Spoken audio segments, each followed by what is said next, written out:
imagine this, you know all your camera settings in and out, and every Lightroom edit of yours is a banger, so you should be ready to take the best photos of your life. But for some reason your photos often still feel like they're missing something.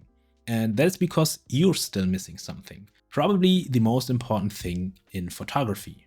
And that is storytelling. Because storytelling is what's going to make people connect with you on a personal level and fall in love with you as an artist. Well, maybe not in that way, okay? But storytelling is not just about photos of exciting locations that people dream of visiting. Although that is fun, I'm not gonna lie. But with the tips I'm gonna share in this video, you'll be able to tell authentic stories with your photos that people can connect with, regardless of how exciting your location really is. Okay, so let's just jump right into it. Tip number 1 is make your experience the story. And by experience, I mean the feeling that you get while you're out shooting in your location, or the things that capture your attention in a certain place that you're shooting in. So if you want to tell a story with lots of energy, photos with motion blur or very expressive movement of your subject, or just crowds really help you tell that story. And on the other hand, if you're looking to tell the story of quiet moments or places, focusing on details and empty spaces are just a much better fit. But the thing is, what I used to struggle with a lot was that I often tried to capture photos that you could capture in cities like London, Tokyo, or New York. But the thing is, the city I live in is nowhere near as exciting as these. And I mean, I still love it here.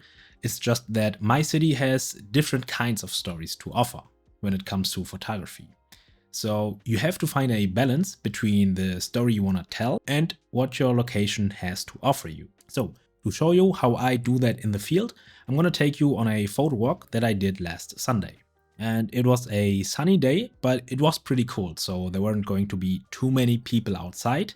So with these two things in mind, I decided to photograph around 2 themes to translate that story of the day into my photos. So theme number 1 was people enjoying a sunny day, and theme number 2 was liminal spaces that feel almost abandoned, because again, I didn't expect too many people to be outside. So this briefing gave me a direction to capture an authentic story about my day in my city that anyone in a similar position can relate to, because that relatability is what makes good stories and good photos, well, good. But I'll be honest, the photo walk didn't go as expected, so I had to change plans a little bit. So watch till the end to learn how you can deal with challenges that you didn't expect and still tell authentic stories with your photos. Okay, so this place is the perfect example of the type of shot that I want to capture today, because down there we just had a balloon, like a heart-shaped balloon, which is very fitting because today is the day after Valentine's Day. So yeah, it just looked very nice to tell the story of this day with this balloon. What I also like about this shot is that it looks a little bit like it's from an abandoned town, with the moss on these tracks, for example. And that fits really well with my brief of telling the story of an almost abandoned place. So we're already off to a good start. And the balloon is now gone because a little girl picked it up. But what's funny is that I took a shot of the balloon from up here, which is okay. I think if I crop in, it'll turn out pretty good. And I wanted to go down to, get closer to it, because my focal length at 75mm wasn't long enough to, punch in on the balloon. So I walked down to get a closer look at it. But at the same time, a little girl saw the balloon and picked it up. And these tracks are not active anymore, so there's no trains going through. So she picked it up, which is totally fine. That's what happens. I hope she has fun with it. But that kind of opened up a new opportunity, because I couldn't get the shot of the balloon because she was faster than me, and I also didn't race her. But I got a shot of her with the balloon, which is also a kind of nice connection between the two shots.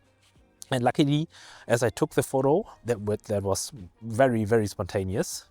She looked the other way, so her face is kind of hidden and her identity is protected, because that's very important for me, because when I upload photos like street photography, I don't want to have people in my shot where you can, tell their identity, simply for privacy reasons and also for legal reasons, because in Germany you just can't upload photos of people without their consent when their face is visible. So yeah, lucky coincidence and also a nice connection and a nice story between these two photos. Here are some more photos where I tried to capture people enjoying the nice weather. But to be honest, most people were just going for a walk and they didn't really look like they were enjoying themselves, probably because it was around 0 degrees Celsius. So I tried finding people doing something other than just going for a walk, and I found these two.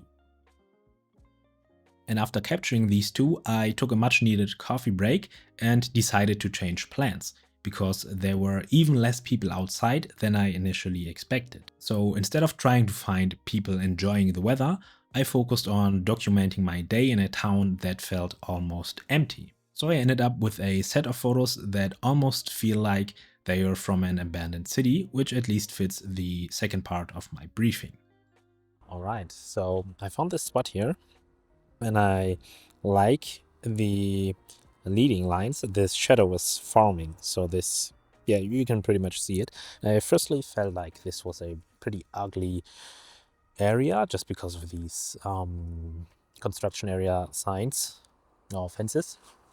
But I noticed that, yeah, the shadow made a nice leading line, and if you put your camera into portrait orientation, you can cut out a lot of the fences, and if you then wait for a subject, you could get a pretty nice shot. And I spent a couple of minutes here and waited for the right subject and got the right orientation, and I got these shots, which I think turned out pretty cool. For these photos, I decided to angle my camera downwards simply to have less distractions in the background in the shot. And I also like how it creates a bit of mystery as to who these people are and focuses more on the shadows as leading lines. Okay, tip number 2 to tell stories and emphasize the feeling in your photos is to edit them. Because sometimes you take photos even on a sunny day, but your photos turn out looking kind of dull. And by tweaking the contrast and colors, you can really make use of your photos' potential. And I personally use my own presets to get a consistent look and save time while editing. And of course, these presets are not gonna magically make every photo a banger, but they do help breathe a little more life into them. And I use them on every single one of my photos, so if you'd like to replicate that look, you can find my presets via the top link in the description. And every purchase helps me make more videos like these, so thank you so much to everyone who has bought them so far. Real quick, before I play this clip, I didn't realize how shaky the footage got while filming, so I had to stabilize it in editing. And that's why this next section is cropped in a little bit too much. So if you feel like my face is a little too close, forgive me, I'm a bloody beginner at this whole vlogging thing, okay? Okay, so another important principle I want to share with you is that realness and emotion beats perfection.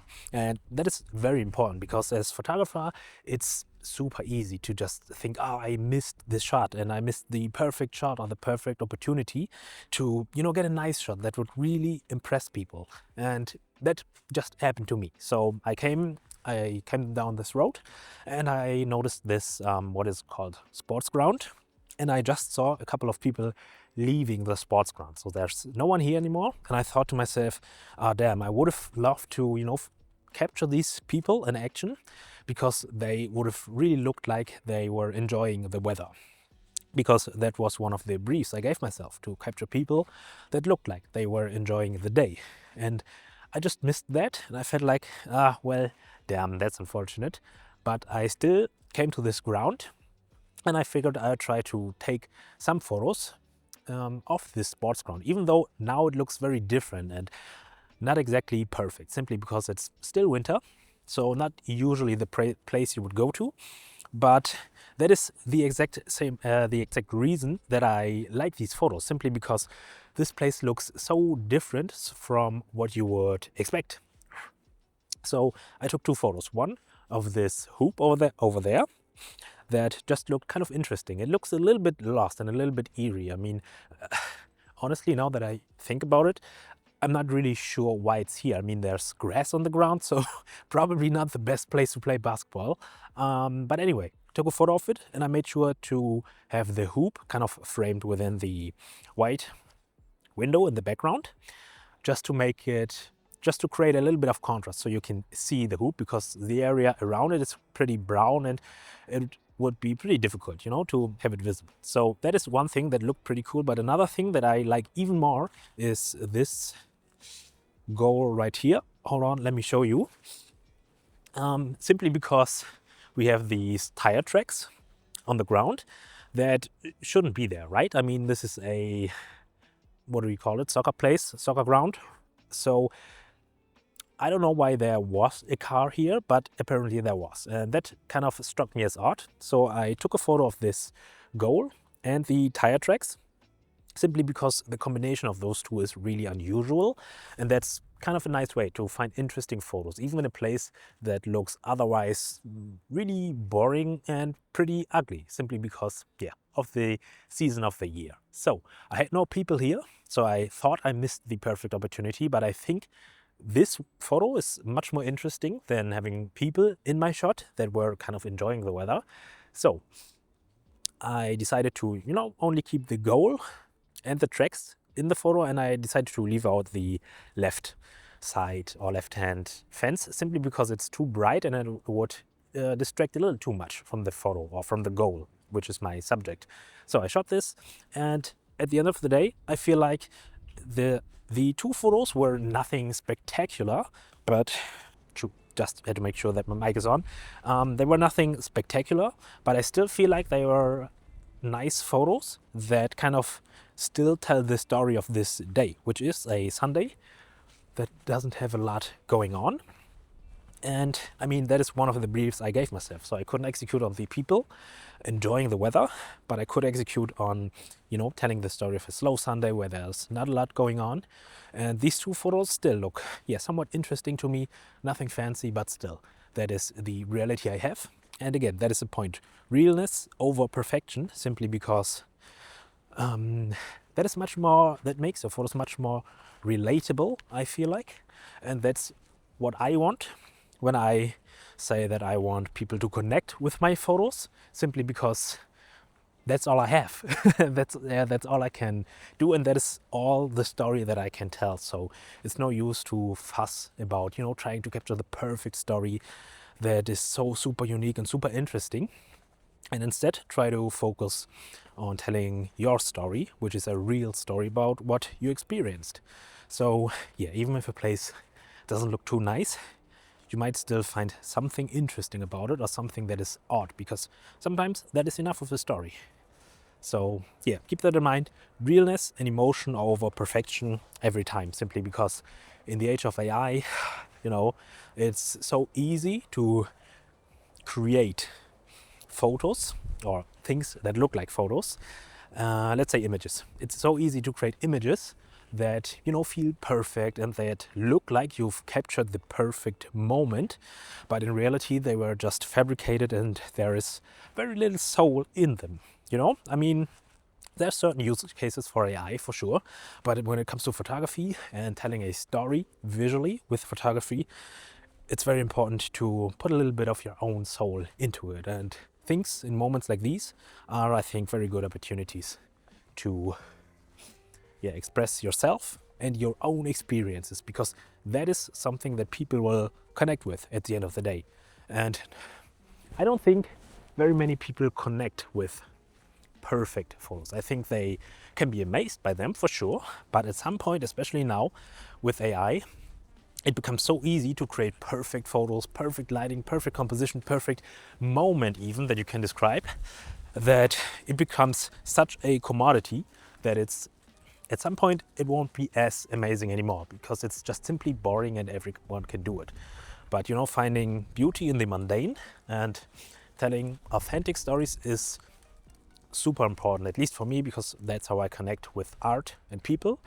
So yeah, trying to capture these moments and make the best of it, even if you think you just missed the perfect shot, is, I think, the best way moving forward when it comes to creating art and telling stories with images.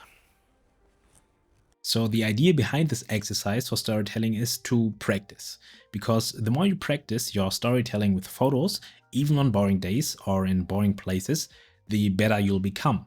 And eventually you'll be able to tell compelling stories that people can connect with, regardless of where you take your camera. So now that you know what to look out for when you're trying to tell authentic stories with your photos, all that's left is to understand how different composition techniques impact the story of your photo. So to understand that, watch this video next.